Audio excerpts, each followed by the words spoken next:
Olá, pessoal. Nessa aula falaremos sobre o vetor impulso, o teorema do impulso e a sua relação com a variação na quantidade de movimento. E, aplicada a sistemas isolados, aplicando esse teorema a sistemas isolados de forças externas, chegamos a uma outra lei de conservação, que é a lei de conservação da quantidade do movimento. Então, inicialmente, vamos falar sobre o teorema do impulso, sobre o vetor impulso e a relação entre esse vetor impulso, no caso de impulso resultante, e a variação na quantidade de movimento de uma partícula. E depois aplicamos isso a um sistema de partículas. Então, vamos à nossa aula. Bom, teorema do impulso. Consideremos aqui o exemplo lá daquela raquete, acertando uma bola de massa m. Então, durante um intervalo de tempo ΔT, essa raquete aplica nessa bola uma força resultante, que faz com que a bola saia de uma situação inicial para uma situação final. Então ela vai adquirir uma velocidade final imediatamente após o contato com a raquete. Então consideremos esse intervalo de tempo o intervalo de tempo da interação entre a raquete e a bola. Então, o que vai acontecer? Pela segunda lei de Newton, a força resultante aplicada pela raquete sobre a bola faz com que a bola adquira na mesma direção e no mesmo sentido da força resultante uma aceleração vetorial. Essa aceleração vetorial pode ser escrita, no caso, aceleração vetorial média, como sendo a variação do vetor velocidade num dado intervalo de tempo. Então, eu saio de uma aceleração média, o produto da massa pela aceleração vetorial média é a força resultante média. Muito bem, esse ΔV, sabemos que é a diferença vetorial entre o vetor velocidade final e o vetor velocidade inicial. Multiplicado pela massa, teremos mv final menos mv inicial. Ora, mv inicial é a quantidade de movimento com que a bola sai imediatamente após a raquetada, menos a quantidade de movimento inicial da bola antes de ser atingida pela raquete. Então, esse nosso numerador aqui se converte numa variação de quantidade de movimento. Então, a variação da quantidade de movimento num dado intervalo de tempo ocorre devido a uma força resultante média aplicada. Então, podemos considerar que isso aqui é a definição de força resultante média, que seria a variação na quantidade de movimento do objeto, que sofre a ação dessa força resultante, num dado intervalo de tempo. Claro que para um intervalo de tempo no limite tendendo a zero, isso aqui se transforma numa derivada, mas isso é uma outra conversa. Então, a força média aplicada sobre o objeto, no caso sobre a bola de tênis, é a razão entre a variação da quantidade de movimento e o intervalo de tempo durante o qual ocorreu a interação. Então, repara que a variação da quantidade de movimento está na mesma direção e no mesmo sentido da força resultante média aplicada, já que ΔT é uma grandeza escalar sempre positiva.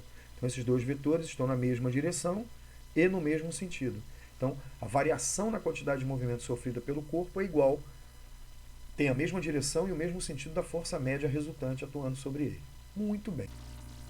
Então, aqui, a força média resultante aplicada é igual à variação da quantidade de movimento dividida pelo intervalo de tempo durante o qual essa força atuou. No caso aqui da raquete, é uma força resultante muito intensa que atua num intervalo de tempo muito pequeno.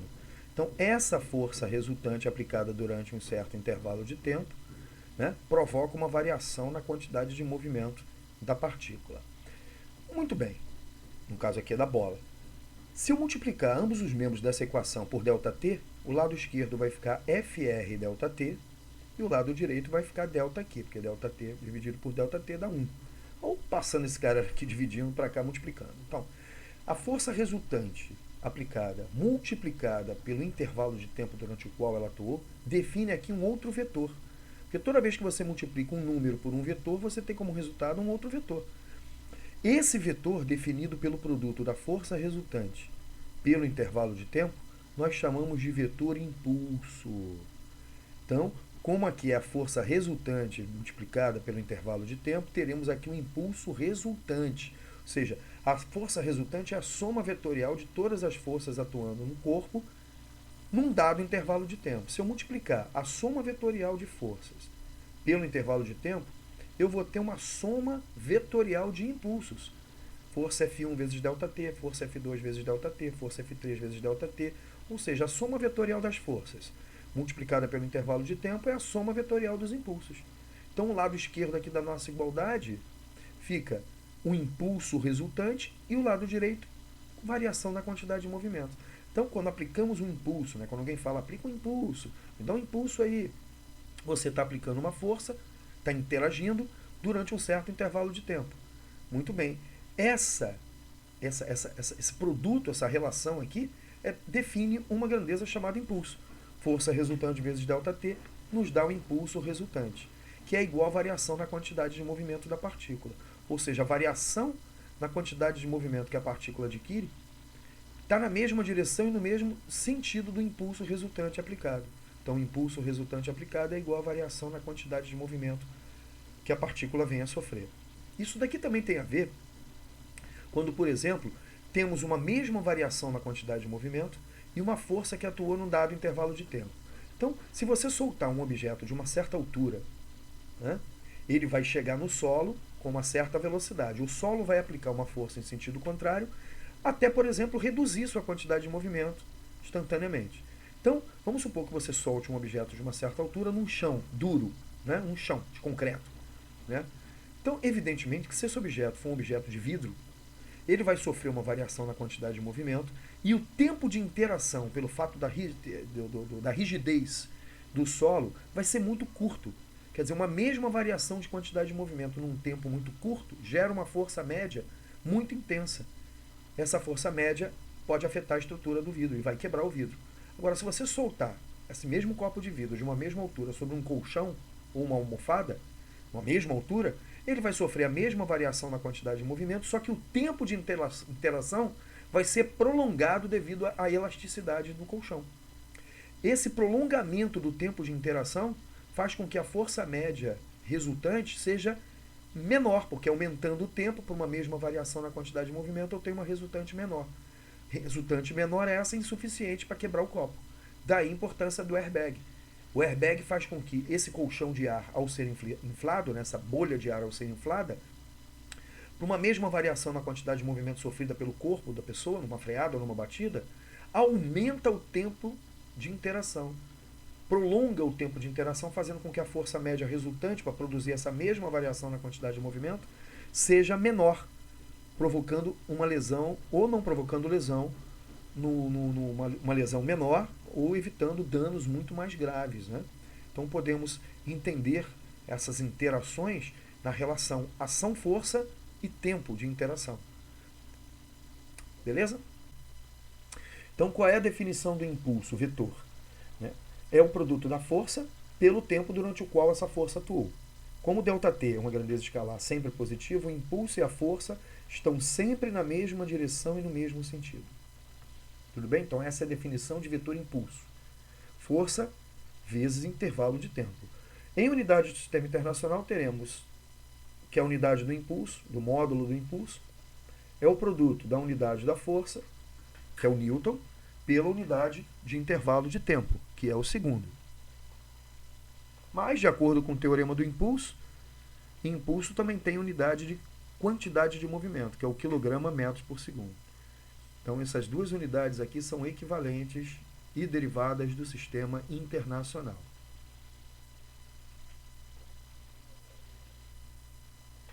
Muito bem.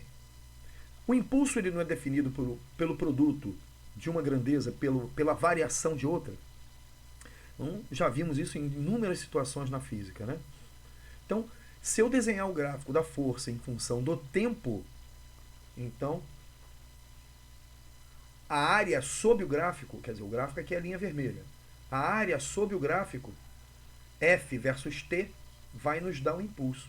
A área sob o gráfico F versus S não nos dá o trabalho, ou, se for a força resultante, não vai nos dar a variação da energia cinética, aqui é a mesma coisa. Só que aqui é a relação entre força e tempo. Então, se eu desenhar um gráfico F versus T, a área sob o gráfico vai me dar o impulso gerado por essa força nesse intervalo de tempo. Por exemplo, essa porção do gráfico que está acima vai me dar nesse intervalo de tempo ΔT1 um impulso I positivo, né? Porque a força atuou no mesmo sentido aqui do movimento, por exemplo, força positiva. E essa porção aqui que está sob o gráfico, nesse intervalo ΔT2, vai me dar um impulso correspondente à área A2, que nesse caso vai ser negativa, porque a força atuou no sentido de reduzir a quantidade de movimento. Detalhe, se esse gráfico for força resultante versus tempo, a área vai me dar um impulso resultante, mas o impulso resultante é a variação da quantidade de movimento no teorema do impulso. Então, se o gráfico diz que essa força é a força resultante, a área vai nos dar não só o impulso resultante, como a variação na quantidade de movimento do corpo. No intervalo de tempo ΔT1, nesse exemplo, houve um aumento na quantidade de movimento, e nesse intervalo de tempo ΔT2, essa área com sinal negativo significa uma redução na quantidade de movimento. Então, o gráfico FT, a área nos dá o impulso. Muito bem. Uma aplicação do teorema do impulso a sistemas de partículas. Consideremos aqui um sistema de partículas, M1 com velocidade V1, M2 com velocidade V2, M3 com velocidade V3 e assim por diante. Considerando aqui as fronteiras do sistema. O que significa a fronteira do sistema? Essas partículas interagem entre si através de forças newtonianas. O que são forças newtonianas? São forças de interação, parização e reação. Ou seja, a força que 1 faz em 2, a força que 2 faz em 1. A força que 1 faz em 4, a força que 4 faz em 1, a força que 3 faz em 2, a força que 2 faz em 3 e assim por diante. Essas são as chamadas forças internas do sistema, né? Formadas por parização e reação, que, se considerarmos o sistema como um todo, acabam se anulando mutuamente, né? O sistema como um todo, embora atuem individualmente em cada partícula. Um par nunca atua no mesmo corpo, não esqueçam, né? Mas quando considerarmos o sistema como um todo aqui, temos aqui a fronteira do sistema, esses pares ação e reação se cancelam. Então sobram aqui as forças externas, forças alheias ao sistema, né? Essas forças externas, atuando num sistema, provocam uma variação na quantidade de movimento do sistema. Então, por exemplo, se eu fizer a soma vetorial das forças externas atuando sobre o sistema num dado intervalo de tempo, esse produto da força externa resultante pelo intervalo de tempo durante o qual elas atuam é o impulso externo resultante. Esse impulso externo resultante, de acordo com o teorema do impulso, é igual à variação da quantidade de movimento de quem? Das partículas individualmente? Não, do sistema. Tá? E forças internas não vão alterar a quantidade de movimento do sistema, apenas das forças externas. Tá? Então, o teorema do impulso aplicado a esse sisteminha de partículas diz que o impulso total externo aplicado a esse sistema provoca uma variação na quantidade de movimento do sistema. Tá? Teríamos que estudar, então, por exemplo, o centro de massa do sistema e assim por diante. Mas, no caso aqui, queremos demonstrar de forma sucinta a seguinte situação. Se o sistema estiver isolado de forças externas, em que situação isso pode ocorrer? Bom, as forças externas atuam, porém produzem uma resultante nula ou não tem nenhuma força externa atuando. As partículas interagem apenas a partir de forças internas. Bom, se o sistema estiver isolado de forças externas, essa soma vetorial aqui vai ser zero. Se essa soma vetorial é zero, o impulso externo também vai ser zero. Ora, se essa resultante é zero, o impulso resultante é zero, pelo teorema do impulso, a variação na quantidade do sistema é zero. Traduzindo, a quantidade de movimento do sistema não varia. Então, a variação não é final menos inicial, mas se isso é igual a zero, a quantidade de movimento do sistema final é igual à quantidade de movimento do sistema inicial. Já vimos isso. Quando uma grandeza física tem seu valor inalterado antes e depois, a gente diz que ela se conserva. Então, há uma simetria. Antes é igual a depois. Esse é o chamado princípio da conservação da quantidade de movimento. Então, vimos que num sistema conservativo, na ausência de forças não conservativas, ou se elas não realizam trabalho, e não tem nenhuma força dissipativa, e apenas as forças conservativas realizam trabalho, nós vimos que uma grandeza chamada energia mecânica tem seu valor final idêntico ao seu valor inicial. Ou seja, ao longo de todo o intervalo de tempo ela não varia. Ela é uma constante, então ela se conserva. A mesma coisa se eu tiver um sistema isolado de forças externas. A resultante das forças externas desse sistema de partículas sendo zero, quem se conserva aqui é a quantidade de movimento, que é uma grandeza vetorial, ou seja, a quantidade de movimento final é igual à quantidade de movimento inicial. Então, num sistema isolado de forças externas, teremos o chamado princípio de conservação da quantidade de movimento. Então, quando a resultante das forças externas que atuam no sistema isolado de corpos, né, é nula, a quantidade de movimento total do sistema é constante, ou seja, ela é conservada. Se a sua variação é zero, ela não varia. Se ela não varia, seu valor final é igual ao seu valor inicial. Portanto, ela se conserva. Isso somente quando o sistema for isolado de forças externas. Tá? Essa é uma consequência do teorema do impulso aplicado a um sistema de partículas. Muito bem, vamos ver como é que isso funciona na prática? Não esquecendo que quantidade de movimento diferente de energia é uma grandeza vetorial. Vamos lá. Então, um exemplo clássico é um canhão, né, disposto aqui horizontalmente. Então, o nosso sistema é o canhão, né? Vamos desconsiderar aqui toda a estrutura de suporte, e o projétil, ou seja, a bala que ele vai disparar. Então, o canhão tem massa mzão, e o projétil que ele vai disparar tem massa mzinha. Ele vai disparar o projétil horizontalmente. Vamos desprezar os atritos, tá? Nesse sistema, tá bom? Então, o que vai acontecer aqui? Se eu considero o canhão e o projétil como meu sistema, precisamos ver se esse sistema está isolado de forças externas. O que seriam forças externas? São todas as forças que não são canhão no projétil, projétil no canhão. A força que o canhão faz no projétil é igual à força que o projétil faz no canhão. Lei da ação e reação. Seriam forças internas. Tudo que não for canhão no projétil ou projétil no canhão é externa. Por exemplo, o peso do canhão é anulado pela ação do solo, a normal. Então, a normal é o solo no canhão. Não é a bala no canhão, então é força externa, porque o solo não faz parte do sistema. O peso é a força que o centro da Terra faz sobre o canhão.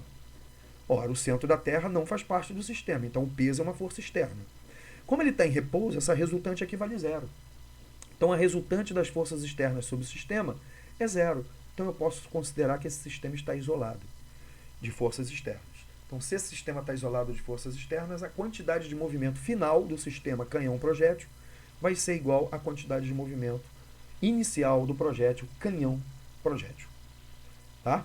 Então, quem é a quantidade de movimento final do sistema? Quem é o sistema? Né? O canhão mais o projétil. Então, é a quantidade de movimento final do canhão mais a quantidade de movimento final do projétil. Quem é a quantidade de movimento inicial do sistema? É a quantidade de movimento inicial do canhão mais a quantidade de movimento inicial do projétil. Porém, antes do disparo, qual é a quantidade de movimento inicial do projétil? Zero, porque sua velocidade é zero. Zero vezes a massa do projétil é zero. Qual é a quantidade de movimento do canhão inicial, antes do disparo? Zero. Massa do canhão vezes a velocidade do canhão, que é zero, zero. Então, qual é a quantidade de movimento total, inicial do sistema, né, antes do disparo? Zero. Então, a quantidade de movimento final também vai ser zero. Então, quantidade de movimento inicial mais final, a quantidade de movimento inicial do canhão, tanto quanto do projétil, é zero. Então, teremos que a quantidade de movimento final do canhão mais a quantidade de movimento final do projétil é igual a zero, porque inicialmente todo mundo está parado. Então, podemos ver que se eu subtrair os dois lados pela quantidade de movimento do projétil final, teremos que a quantidade de movimento final do canhão vai ser o negativo da quantidade de movimento final do projétil. O que significa isso?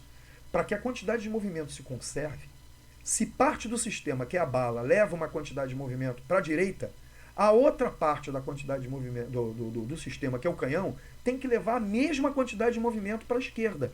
Então, a quantidade de movimento do canhão sendo negativo da quantidade de movimento final do projétil, depois do disparo, como são grandezas vetoriais, elas terão módulos iguais, porém sentidos opostos. Então, se a bala se move para a direita com velocidade Vzinho, o canhão vai se mover para trás, ele vai recuar. É o famoso coice que as armas dão depois do disparo. Ele vai recuar com uma velocidade Vzão. Então, a quantidade de movimento final do canhão vai ser o negativo da quantidade de movimento final do projétil. Então, se o projétil carrega uma quantidade de movimento vermelha para a direita, o canhão tem que carregar a mesma quantidade de movimento, quer dizer, os dois vetores são iguais em módulo para a esquerda.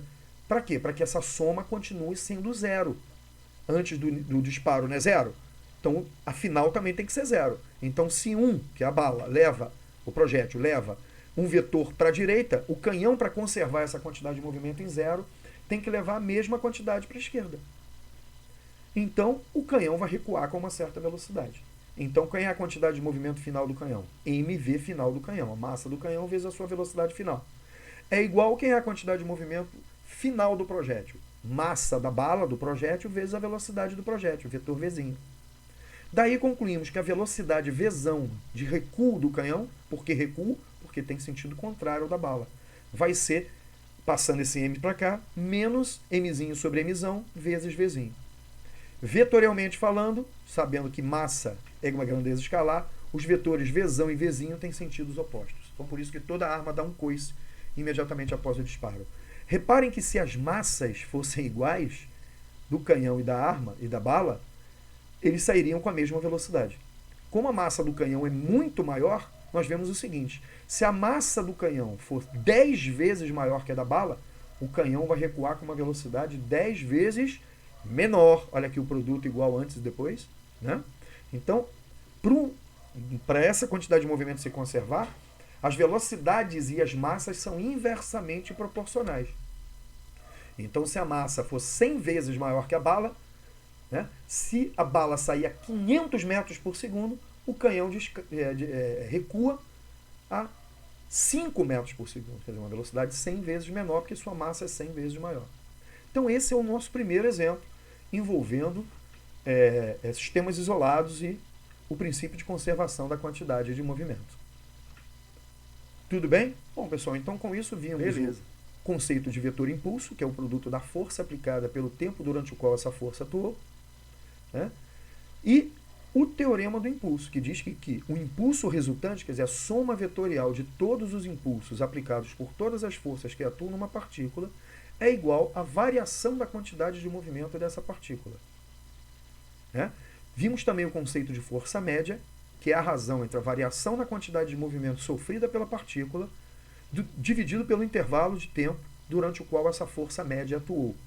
É uma outra interpretação da segunda lei de Newton. Então, a força média é a razão entre a variação da quantidade de movimento da partícula e o intervalo de tempo durante o qual essa força média atuou. A variação na quantidade de movimento e a força média aplicada estão na mesma direção e no mesmo sentido. Depois aplicamos o teorema do impulso num sistema de partículas que esteja isolado de forças externas. Né? As forças internas são as forças de interação mútua entre as partículas, né? Parização e reação, que no cômputo total do sistema, elas se cancelam mutuamente. Teremos, portanto, a ação de forças externas variando a quantidade de movimento do centro de massa desse sistema, ou seja, do sistema, a variação da quantidade de movimento do sistema. Tá? Então, aplicando isso em sistemas isolados de forças externas, não tem força resultante externa, então o impulso resultante externo é zero. Então, a variação da quantidade de movimento do sistema é nula. Quando uma coisa não varia, nós costumamos dizer que ela se conserva. Então, a quantidade de movimento final do sistema vai ser igual à quantidade de movimento inicial do sistema. Aplicamos isso a um canhão disparando um projétil horizontalmente. Se o projétil, imediatamente após o disparo, antes do disparo, todo mundo parado, quantidade de movimento total zero. Imediatamente após o disparo, considerando o sistema isolado, a quantidade de movimento do sistema continua zero. Então, se o projétil leva um vetor para um lado, o canhão, que é a outra parte do sistema, tem que levar a mesma quantidade de movimento para o outro. Ou seja, para que a soma vetorial continue zero. Como a massa do canhão é maior do que a massa do projétil, sua velocidade de recuo, ou coice, né, vai ser inversamente proporcional à sua massa. Quanto maior a massa do canhão em relação ao projétil, menor vai ser a velocidade de recuo e vice-versa. Né? Então, essa foi a primeira aplicação da variação da quantidade de movimento, né? Em sistemas isolados, ou seja, ela não varia, a variação é zero, então a quantidade de movimento se conserva. Então, até a próxima e um abraço.